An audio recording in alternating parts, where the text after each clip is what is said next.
បងឆាបកេខ្ទិះបងអូនរសជាតិមិនដែរឆ្ងាញ់ជួយយ៉ា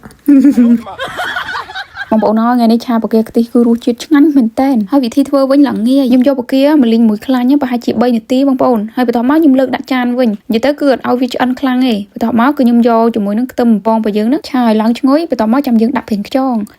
ហើយនឹងម្ទេសហុយបកេបងប្អូនម្ទេសនេះពេលដែលយើងឆាទៅចេញពណ៌ស្អាតមែនតើបន្ទាប់មកខ្ញុំដាក់រ៉ូឌីហើយនឹងស្ករបន្តិចចេះខ្ញុំអត់សូវចូលចិត្តស្ករបងប្អូនហើយបន្ទាប់មកខ្ញុំដាក់ជាមួយនឹងស្រាកាត់ឆ្អាបបកេហើយដាក់ទឹកត្រីបន្តិចហើយនិយាយទៅគឺអត់មានភ្លុកទេបងប្អូនអើយនិយាយថារសជាតិឆ្ងាញ់តែម្ដងហើយខ្ញុំមានទឹកដោះគោលាយជាមួយនឹងពងមាន់ខ្ញុំគូសយកតែស្នូលក្រហមទេបងប្អូន3គ្រាប់គោលបាយឲ្យសព្វចូលគ្នាហើយយើងចាក់ចូលខ្ទះតែម្ដងហើយគោមួយផ្លែតទៅបងប្អូននឹងឆ្អិនហើយខ្ញុំមានបន្ថែមស្លឹកខ្ទឹមបន្តិចដែរដើម្បីវាកាន់តែឈ្ងុយឥឡូវម្ហូបយើងគឺបានរួចរាល់ហើយបងប្អូនមកញ៉ាំបាយជាមួយខ្ញុំទាំងអស់គ្នាណាតែថ្នាំកាយលេបទៅក៏មួយដេកមែនអាឡូជំរាបសួរបងហ្នឹងហើយយិនសិនគ្រាប់0មាននៅ stop អត់បងបើថាមាននៅ stop អាហ្នឹងជួយដាក់ខ្ញុំបាន5ប្រអប់ផងចាំតិចទៀតខ្ញុំផ្ញើលុយឲ្យចៃអើយជួយផ្ញើយិនសិនមកប្រអប់មកចៃខ្ញុំលេបអាបកកេអត់ត្រូវចៃលេបចិត្តអស់ពាក់កណ្ដាលហើយប៉ុន្តែដូចអត់ដឹងណាណីផងធ្វើការនៅមានអារម្មណ៍ថាដូចនៅហត់ចៃនៅអត់ដូចអាបោះចៃហ្នឹងវាមានកម្លាំងតិចនិយាយលក់ស្រួលខ្ញុំធ្វើការថ្ងៃពុកបាយពេលថ្ងៃត្រង់ដាក់ទៅយកមួយដេកយូរ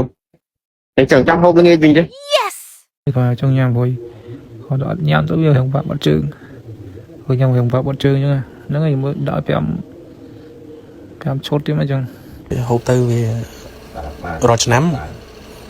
កាលខ្ញុំមកត្បូង3-4ឆ្នាំមុនត្បូងឲ្យទៅដល់ខែចាក់ខតែចាប់តាំងពីហូបអស់ប្រហែលអីមកឥឡូវខែចាក់ដូចជាអត់មានបញ្ហាក្អកបញ្ហាអីផងហើយនេះចឹងទៅវាស្រួលខ្លួនអញ្ចឹងចេះតែញហូបតិចទៅមិនឯងមិនត្បូងទៅ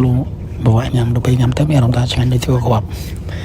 ស្រួលញ៉ាំចាអរគុណច្រើនបងប្អូនចង់គេងលក់ស្រួលញ៉ាំជាមួយនឹងយិនសិនខ្មៅគេងលក់ភ្លឹងហ្មងហើយសម្រាប់អ្នកដែលគាត់មានបញ្ហាអសមត្ថភាពផ្លូវភេទបងប្អូនបរោះគាត់ខ្សៅកលៀនអីញ៉ាំយិនសិននេះល្អខ្លាំងណាស់បងប្អូនចាជំនួយកម្លាំងធ្វើយើងមានកម្លាំងព្រឹសហ្មងហើយពិសេសគឺវាបំបត្តិ stress សម្រាប់បងប្អូនអ្នកដែលគាត់មានបញ្ហាកាពះពោះវៀនរ៉ាំរ៉ៃពិបាកញ៉ាំពិបាកគេងឈឺចុកច្អល់ពេញកាពះញ៉ាំយិនសិននេះប្រកែណាចាការពារជំងឺគាំងបេះដូងបងប្អូនក្នុងរដូវខែត្រជាក់អញ្ចឹងបើសិនយើងបងប្អូនញ៉ាំយិនសិននេះបានជាប់លាប់ជួយការពារចាកុំឲ្យយើងដាច់សរសៃឈាមឬក៏គាំងបេះដូងបញ្ហាដូចជាលើសឈាមទឹកនោមផ្អែមក៏ជួយកាត់បន្ថយដែរជួយប្រឆាំងកោសិកាមហារីកហើយនឹងវាជួយព្យាបាលបញ្ហាឈឺសន្លាក់ទៀតសម្រាប់បងប្អូនដែលគាត់ធ្វើការចាចុករយអីញ៉ាំយិនសិននេះល្អណាស់ជួយបន្សាបជាតិពុលធ្វើឲ្យយើងបត់ជើងស្រួលសំខាន់ណាស់យិនសិនហ្នឹងញ៉ាំហើយគឺជួយកាត់បន្ថយ stress ទៀតបើបងប្អូនមានកូនចាប់ពីអាយុ6ឆ្នាំឡើងទៅគឺអាចឲ្យគាត់ញ៉ាំបានហើយប្រភេទយិនសិននេះញ៉ាំហើយជួយពលូតខ្ពស់ថែមទៀតផងយិនសិនខ្មៅរបស់យើងគឺចូលស្តុកថ្មីនេះបដូរតែពណ៌ទេគុណភាពនៅដដែលហើយរសជាតិរៀងឆ្ងាញ់ជាងមុនបងប្អូន